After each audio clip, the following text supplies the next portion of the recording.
Assalamualaikum warahmatullahi wabarakatuh.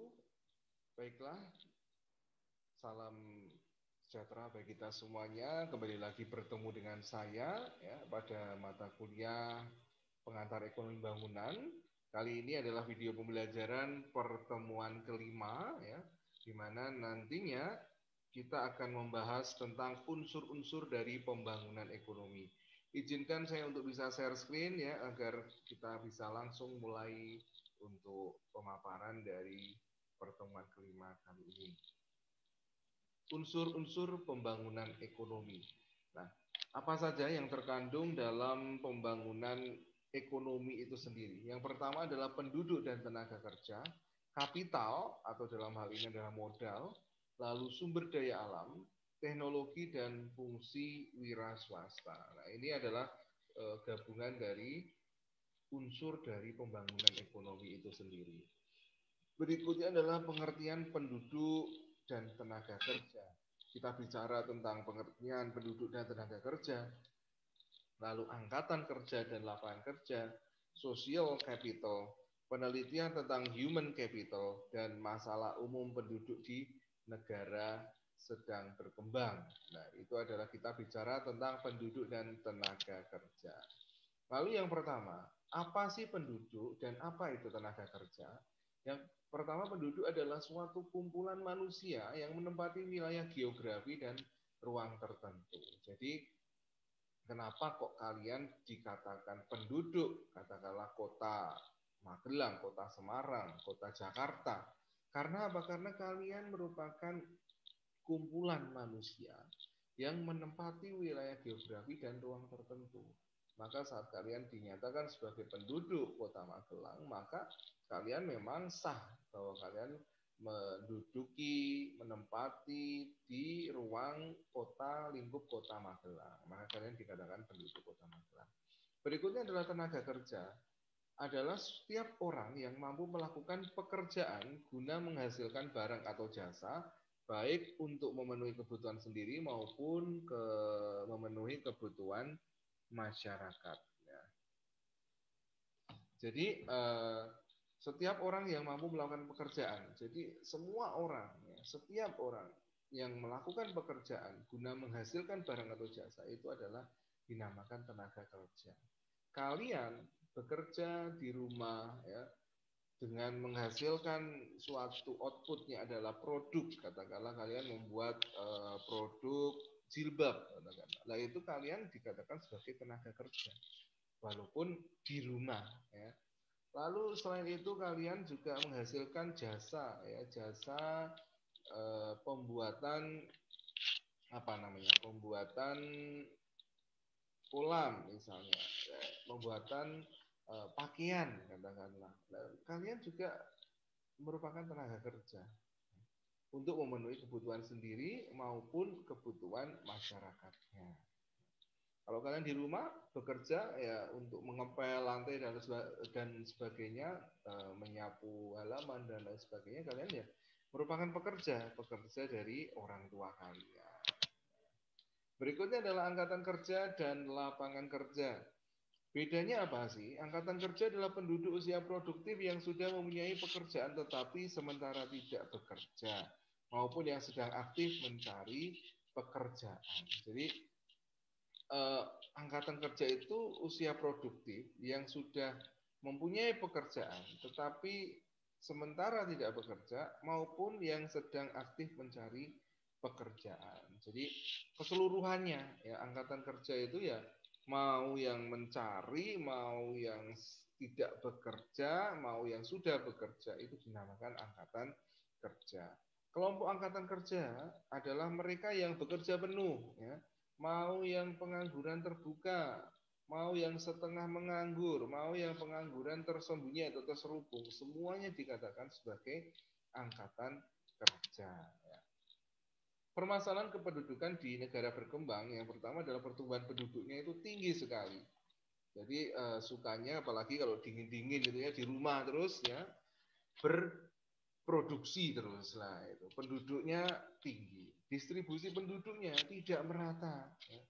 Bahwa Data menunjukkan bahwa 60% penduduk di Indonesia itu berdiam diri di Pulau Jawa. Bayangkan ya, 275 ya, dikali 60%-nya, hampir 130 juta lebih ya, berdiam diri di Pulau Jawa. Itu kenapa Pulau Jawa menjadi pulau terpadat di Indonesia.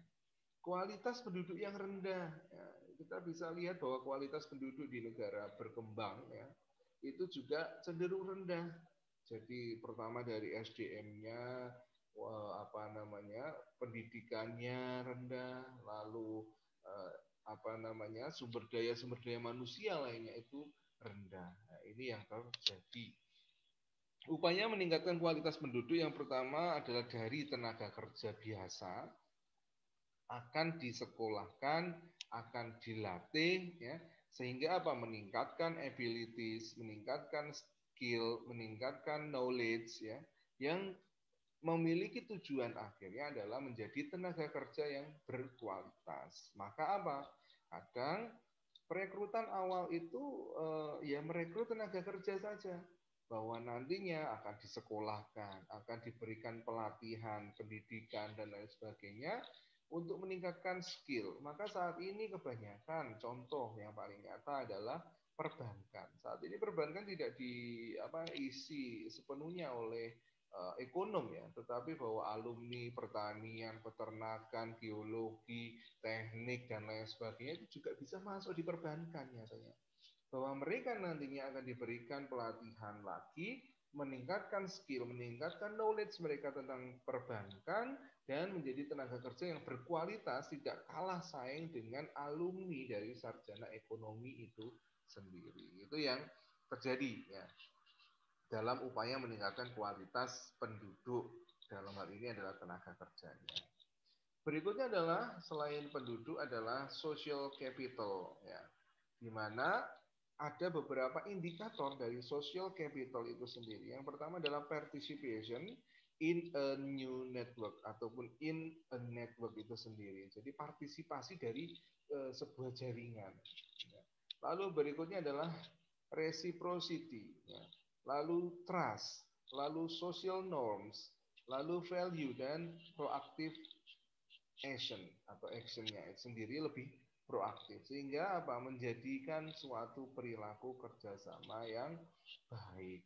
Jadi dalam meningkatkan kualitas penduduk ya, dan juga pembangunan pada umumnya ya, itu dibutuhkan partisipasi aktif dari penduduk itu sendiri ya. Partisipasi dari jaringan. Kita hidup di Indonesia ini merupakan suatu jaringan ya. Adanya presiden, adanya menteri, adanya gubernur, adanya bupati, adanya camat, adanya lurah, ya, adanya RT, ya, itu suatu network.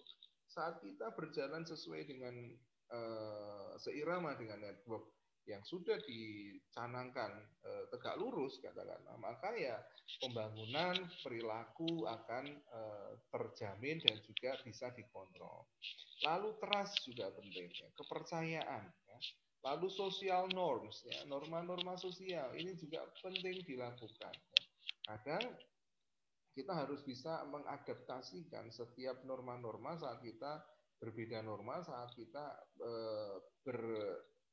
bergaul juga dengan berbagai macam suku. Katakanlah bahwa di suku Jawa hal ini tidak boleh, di suku katakanlah suku Dayak itu boleh. Nah, kita harus bisa memilah-milah itu dan menghargai, mentoleransi dari apa yang menjadi perbedaan. Nilai dan proaktif dari action itu sendiri, selalu proaktif ya. Proaktif itu bukan berarti selalu mengkritisi yang sifatnya asal, tetapi juga kita menyuarakan pendapat kita agar apa? Agar menciptakan perilaku kerjasama yang baik. Jadi dalam hal ini kerjasama itu bukan berarti selalu seirama, sejalan, itu tidak. Tetapi malah justru memberikan masukan yang bermanfaat, akan memberi dampak yang besar dari kerjasama itu sendiri. Berikutnya adalah pengertian dari capital, ya, yaitu semua bentuk kekayaan yang dapat digunakan baik secara langsung maupun tidak langsung dalam produksi untuk menambah output. Fungsinya adalah menaikkan produktivitas dalam jangka panjang. Ya, jadi dalam memulai ataupun menciptakan pembangunan ekonomi yang berkelanjutan, ya, dibutuhkan salah satunya juga capital ataupun modal, katakanlah. Bahwa modal itu suatu hal yang sangat-sangat penting. Investasi. Lalu kita membutuhkan suatu investasi yang sifatnya adalah padat karya. Padat karya itu butuh apa? Butuh modal untuk apa? Membuat pabrik, membuat ataupun memasang alat-alat dan lain sebagainya. Saat ini terjadi jika kapitalnya tidak kuat, maka ya semuanya tidak akan berjalan dengan mulus, ya. Investasi tidak berjalan, maka yang menjadi akibatnya apa? Tenaga kerja tidak terserap akibat tidak adanya perusahaan baru yang ada. Lalu fungsi lainnya adalah menaikkan produktivitas, ya. Yang namanya semakin tadi ya memperbesar jangkauan cakupan perusahaan. Katakanlah awalnya perusahaannya luasnya 1 hektar, sekarang jadi 4 hektar, maka produktivitasnya juga pasti akan meningkat dari yang awalnya 1.000 menjadi 4.000 atau 3 kali lipatnya. Ya, itu yang akan pentingnya capital itu sendiri dalam pembangunan ekonomi. Berikutnya adalah sumber-sumber capital dapat diciptakan dengan yang pertama adalah memaksimalkan SDM. Ya.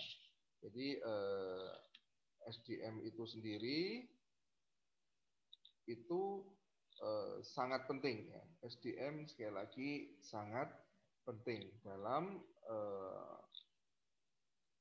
pembangunan ekonomi itu sendiri, ya. Jadi memaksimalkan SDM dengan apa? Dengan berbagai cara, ya. Lalu berikutnya adalah menekan konsumsi, meningkatkan ekspor. Ya. Sumber-sumber kapital tadi ya, memaksimalkan SDM itu apa tujuannya? Tujuannya adalah untuk meningkatkan produktivitas yang akan dihasilkan oleh perusahaan itu sendiri. Lalu menekan konsumsi, meningkatkan ekspor. Ya, ini juga sama ya.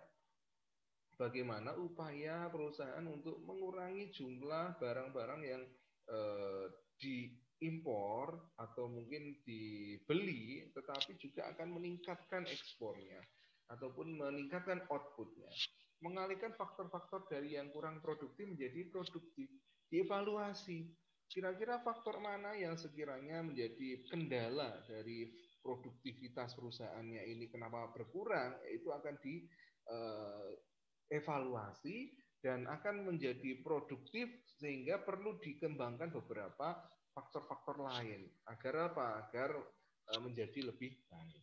Penyebab rendahnya akumulasi kapital adalah adanya lingkaran yang tidak berujung pangkal, kurangnya tabungan yang dikarenakan oleh hasrat konsumsi yang tinggi. Jadi pertama adanya lingkaran yang tidak berujung pangkal. Yang namanya lingkaran kan tidak ada ujungnya ya, muter terus ya.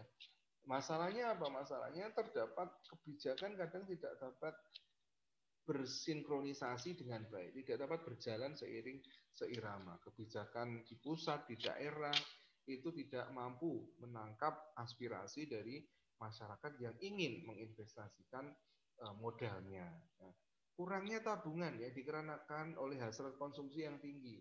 Ini juga sama, apalagi di era saat ini ya mestinya tingkat konsumsi harus kita kontrol. Karena apa? Karena tabungan diperlukan untuk menghadapi masalah-masalah ke depannya. Ya.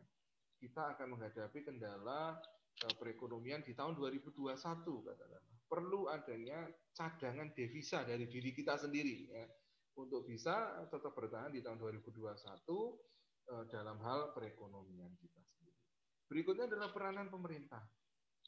Peranan pemerintah dalam strategi pembangunan ekonomi tidak perlu di semua sektor, namun tergantung sektor mana yang perlu campur tangan pemerintah. Jadi kalau di semua sektor pemerintah campur tangan, maka kita dikatakan sebagai negara komunis, ya, negara sosialis. Kita bukan menganut sistem negara yang seperti itu. Kita menganut sistem perekonomiannya Pancasila. Pancasila itu ada ada 5 berdasarkan sila-sila Pancasila ya mestinya ya.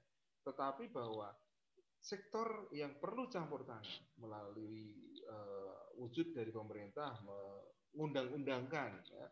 Ada Undang-Undang Dasar 45 juga yang menyatakan pasal 33 ya. Itu juga menunjukkan bahwa memang sektor itulah ya, sektor yang menguasai hajat hidup orang banyak itulah yang memang harus perlu dipegang oleh pemerintah. Tetapi bahwa sektor-sektor lain seperti sektor eh, pemasaran, pasar dan lain sebagainya ya tidak perlu pemerintah terlalu ikut campur dalam pelaksanaannya, kebijakan dan lain sebagainya, karena memang seiring berjalannya dengan pasar itu akan berjalan dengan sendirinya.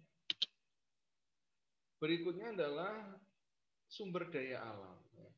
Ruang lingkup sumber daya alam, kita perlu belajar sifat-sifat dan macam-macam sumber daya alam, pengertian sumber daya alam itu sendiri, keadaan ekonomi yang membatasi sumber daya alam, pentingnya teknologi dalam SDA dan pengolahan SDA. Sifat-sifat dan macam sumber daya alam. Sumber daya alam kita mengetahuinya ada 3 sifat, yaitu dapat, tidak dapat, dan juga tidak dapat digantikan, dan dapat diperbarui dan dapat dipelihara. Jadi ada yang tidak dapat diperbarui. Contohnya apa? Bahwa menurut saya seperti halnya bahan bakar minyak, menurut saya itu suatu hal yang tidak dapat diperbarui. Katakanlah dapat, tapi butuh ratusan juta tahun atau jutaan tahun, ya.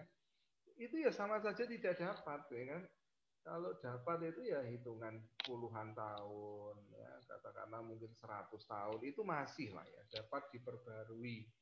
Tetapi kalau jutaan ratusan ribu tahun ya itu sama saja tidak dapat diperbarui, walaupun sangat lama sekali itu akan diperbarui. Tapi kan kita tidak tahu ya nantinya akan seperti apa.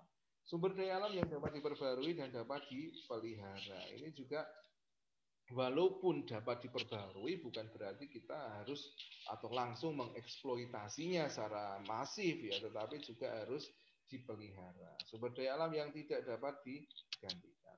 4 hal dalam mengelola sumber daya alam adalah: pertama, keindahan alamnya. Kita harus tetap menjaga keindahan alamnya saat mengeksploitasinya ya.